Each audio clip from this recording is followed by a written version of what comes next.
when I remounted my camera, I've got a camera over there on the dash, and it used to sit up here, and it was all the time falling down because the sun would heat the glue up. So I mounted it on the dash there, and I think it'll work good. I wished I had that camera the other day. I was in the parking lot up in Anderson, and of course a lot of people was coming out from a lot of different lanes, you know. So I came up to in line, and there was a guy over there waiting to get out, so I motioned to let him come out.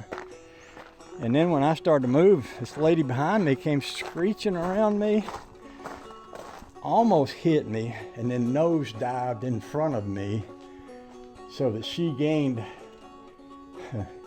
like a car space. She went from her space behind me to my space in front of me.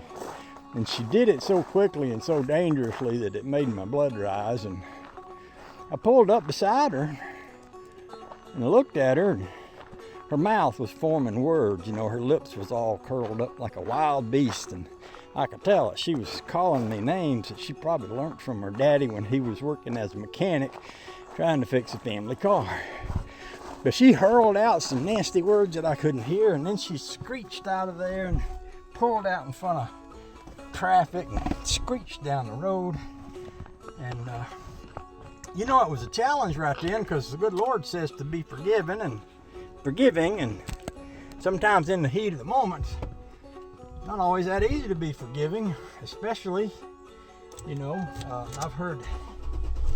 I listen to Perry Noble sometimes. He's a kind of outlaw renegade preacher that I like, and sometimes he tells stories about when he gets mad at people up in that area, up in Anderson, because they're such bad drivers, and you know how he has difficult interchanges where he's trying not to let his temper get away from him, and he seems like a kind of guy. Well, I know based on what he says that he's got a temper, and he has to work at keeping his Jesus-like loving attitude when it comes to people who drive bad. And I was thinking about Terry Noble when I pulled up beside that lady, and her lips was all curled up, and she was hurling out, you know, it was probably insults and such, you know.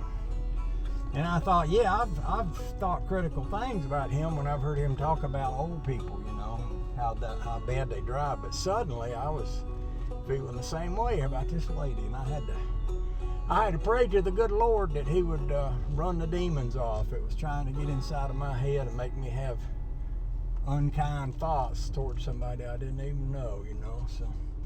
So anyway, where was I going with that? I don't know.